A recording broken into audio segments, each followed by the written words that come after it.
Chaque année, le 9 mai, la Russie célèbre avec solennité et fierté la victoire contre l'Allemagne nazie. Sur la place rouge, des milliers de soldats défilent, des délégations étrangères venues d'Asie, d'Afrique, d'Amérique latine rendent hommage aux millions de morts soviétiques. C'est un jour de mémoire, un jour de dignité, un jour de résistance à l'oubli. Mais en Europe, c'est le silence. Pas un mot à Bruxelles, pas un mot à Paris, pas un mot à Berlin. Alors, une question dérange mais légitime s'impose.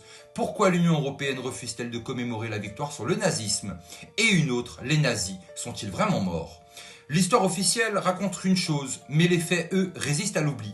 Pendant la Seconde Guerre mondiale, l'URSS a porté le poids principal de la guerre contre l'Allemagne nazie. Ce sont les soviétiques qui ont libéré Auschwitz, ce sont eux qui ont pris Berlin, et ce sont eux qui ont payé le prix le plus lourd avec 27 millions de morts. Mais aujourd'hui, les commémorations sont déplacées. À Lviv, en Ukraine, les responsables européens se réunissent, non pas pour honorer la victoire, mais pour accuser la Russie. À Lviv, ville où des statues de collaborateurs nazis sont érigées, où le bataillon Azov, salué par les institutions occidentales, puise son admiration dans les symboles de la SS. On parle de tribunal contre la Russie, mais on ne parle plus de Nuremberg, ni de Stalingrad. Pendant ce temps, à Moscou, Robert Fico, premier ministre slovaque, brise le consensus européen. Il brave le blocus aérien imposé par les pays baltes. Il vient rendre hommage à ceux qui ont libéré sa patrie. Et pour cela, il sera traité de pro-russe.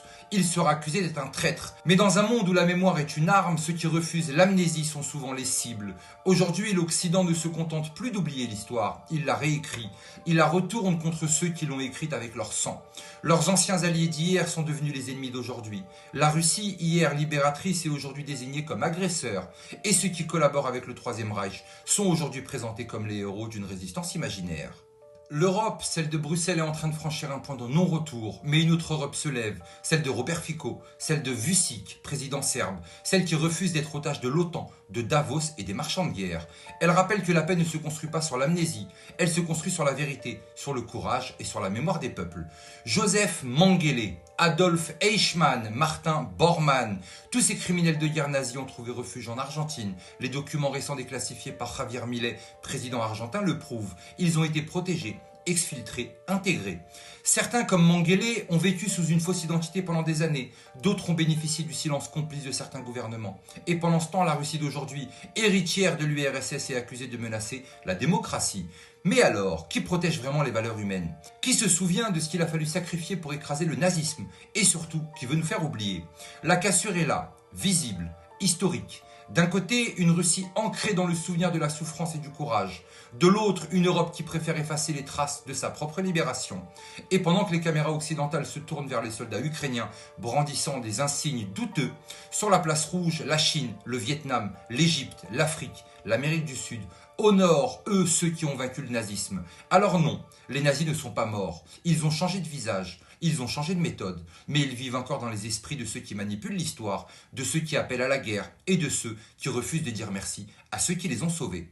Le 9 mai, la Russie se souvient, et le monde un jour devra choisir l'amnésie ou la mémoire. Mais une autre question mérite d'être posée à haute voix. Et si Trump, Poutine et Xi Jinping, malgré toutes leurs différences, formaient un front commun?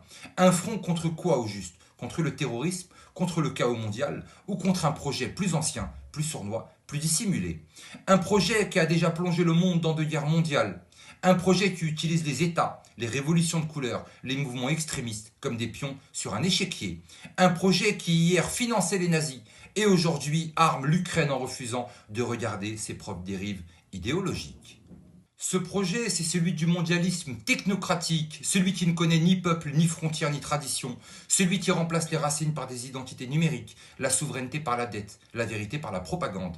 Et si ces 3 hommes, Trump, Poutine et Xi, incarnaient une rupture, non pas une alliance, mais une convergence, vers une idée simple mais puissante, le retour des nations, le respect des cultures et l'effondrement d'un ordre global qui se veut éternel, mais qui vacille déjà. Ce n'est pas un combat entre l'Est et l'Ouest, c'est un combat entre ceux qui se souviennent et ceux qui veulent tout effacer. Une chose est sûre, on n'est clairement pas au bout de nos surprises.